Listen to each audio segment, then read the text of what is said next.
গেল কয়েকদিন ধরে ভারতীয় সীমান্তরক্ষী বাহিনী বিএসএফ এর পুশিং চেষ্টা, কাঁটাতারের বেড়া এবং গুলির ঘটনায় উত্তেজনা দেখা দিয়েছে সীমান্তে। সম্ভাব্য পুশিং ঠেকাতে গোয়েন্দা নজরদারি ও টহল কার্যক্রম জোরদার করেছে বর্ডার গার্ড বাংলাদেশ বিজিবি। এক সীমান্তে ব্যর্থ হয়ে অন্য সীমান্তে পুশিংয়ের চেষ্টা চালাচ্ছে বিএসএফ।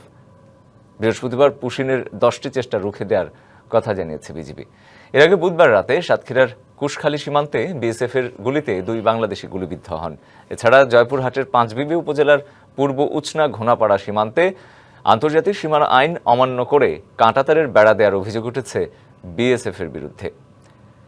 এ ঘটনায় বিজিবি ও বিএসএফ এর মধ্যে পতাকা বৈঠক হয়। বৈঠকে সীমান্তে কাঁটাতারের বেড়া দেওয়ার কাজ বন্ধ রাখার সিদ্ধান্ত হয়। বিজিবি বলছে, দেশের সীমান্ত নিরাপত্তা নিশ্চিত করতে সর্বোচ্চ সতর্ক অবস্থায় তারা।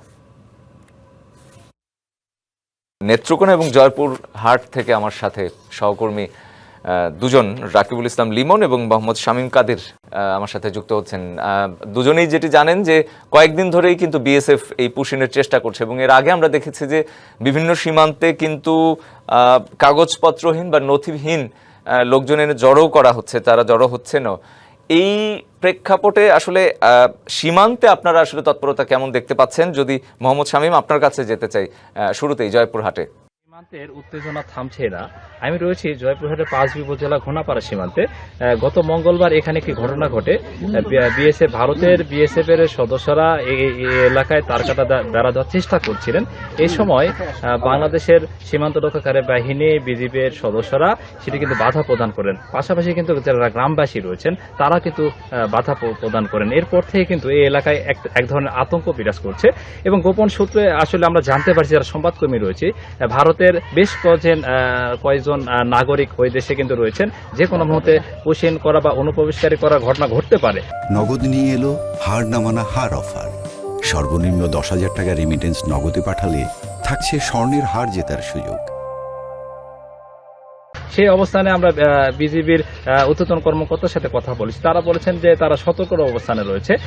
এই আপনাকে একটি বিষয় জানিয়ে রাখি, ভারতের পশ্চিমবঙ্গের বিধানসভা নির্বাচনকে ঘিরে কিন্তু তারপর থেকে কিন্তু এই উত্তেজনা বিরাজ করছে সীমান্ত এলাকায়। আমি কথা বলবো এখানকার স্থানীয় একজনের সঙ্গে। আসলে আপনাদের কি ধরনের সমস্যা হচ্ছে? আপনারা রাত থেকে পাহারা দিচ্ছেন? ভয়ে ভয়ে এখন বর্তমান ঘুম নেই। হ্যাঁ, সে ওই এক ভয়ে ভয়ে আছি এখন বর্তমান। আপনারা রাত জেগে কি পাহারা দিচ্ছেন? হ্যাঁ, পাহারা দিচ্ছে এক জায়গায় দেখছি। স্থানীয়রা বলছেন যে তারা বিজিবির পাশাপাশি তারা কিন্তু রাত জেগে পাহারা দিচ্ছেন, লাঠিসোঁটা নিয়ে তারা এখানে ঘোরাফেরা করছেন। তারা কিন্তু সতর্ক অবস্থানে রয়েছেন।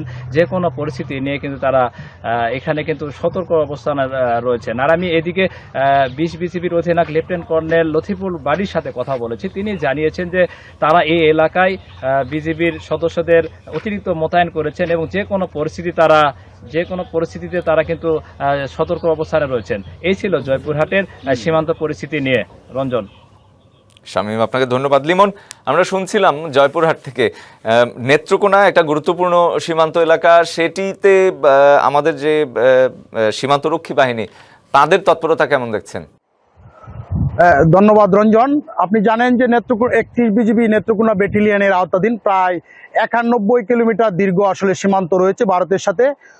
গেল বছর 3 দফায় প্রায় 53 জনকে আসলে পুশিংয়ের ঘটনা ঘটেছিল। এরপর থেকেই বিজিবি আসলে সতর্ক অবস্থানে রয়েছে এবং সাম্প্রতিককালে দেশের বিভিন্ন অঞ্চলে পুশিংয়ের ঘটনার পর তাদের তৎপরতা আরও বাড়িয়েছে। এখানকার যে অধিনায়ক লেফটেন্যান্ট কর্নেল তৌহিদুল বারী আমাকে জানিয়েছেন যে আসলে তারা ব্যাপক নিরাপত্তা ব্যবস্থা নিয়েছেন। প্রত্যেকটি বিওপিগুলোতে তারা জনবল বাড়িয়েছেন এবং রাতে নিরাপত্তার জন্য হ্যান্ড মাইক, লাইট এবং আবাসী দ্বারা আসলে তারা কার্যক্রম পরিচালনা করছেন এবং 24 ঘন্টা নজরদারির আসলে ব্যবস্থা করছেন।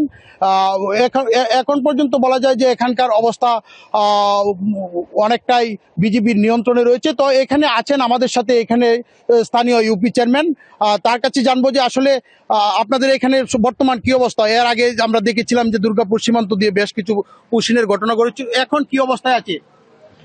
আসলে আমাদের এলাকায় যে কিছুদিন পূর্বে দুর্গাপুর দিয়ে কিছু পুশিং হয়েছিল, এটা এখন সম্পূর্ণ বন্ধ আছে। কলমাকান্দা দুর্গাপুরের যে বর্ডার অঞ্চল আছে আমাদের, সেটা আসলে আমাদের এই এলাকার মাননীয় এমপি মহোদয় জনাব ব্যারিস্টার কায়সার কামাল মহোদয় ডেপুটি স্পিকার, ওনার নির্দেশনায় আমাদের দলীয় নেতাকর্মী এবং আমি অর্থাৎ এই এলাকার চেয়ারম্যান হিসাবে আমার এলাকার সকল জনগণকে সচেতনতার মাধ্যমে, উঠান বৈঠকের মাধ্যমে সবাইকে সচেতন করে যেন বিজেপিকে সহযোগিতা করা হয় এবং ভারতের কোনো লোক যেন কোনোভাবেই না ঢুকতে পারে, সেই জন্য আমরা তাৎক্ষণিকভাবেই সকল এলাকাতেই কলমাকান্দা দুর্গাপুরের বর্ডার অঞ্চলগুলিতে আমরা সকল জায়গায় ক্যাম্প আকারে আমাদের লোকজন সকল সময় বিজেপির সঙ্গে সহযোগিতায় আছেন। অবশ্যই আমরা সতর্ক আছি এবং আমাদের জনগণও সতর্ক আছেন। আমাদের এলাকায় এই ধরনের পুশিং ব্যবস্থা কোনোভাবেই ভারত কর্তৃপক্ষ করতে পারবেন না।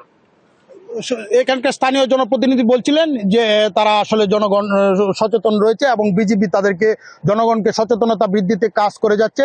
তো বিজেপির কমান্ডার আমাকে আরেকটি বিষয় জানিয়েছেন যে তারা ব্যাপক ধরনের ব্যবস্থা রয়েছে, ভারতীয় বাহিনীর যে কোনো অপতৎপরতা রোধে তারা প্রস্তুত রয়েছে। রঞ্জন, এই ছিল নেত্রকোনা থেকে সীমান্ত এলাকার সর্বশেষ। লিমন, আপনাকে ধন্যবাদ।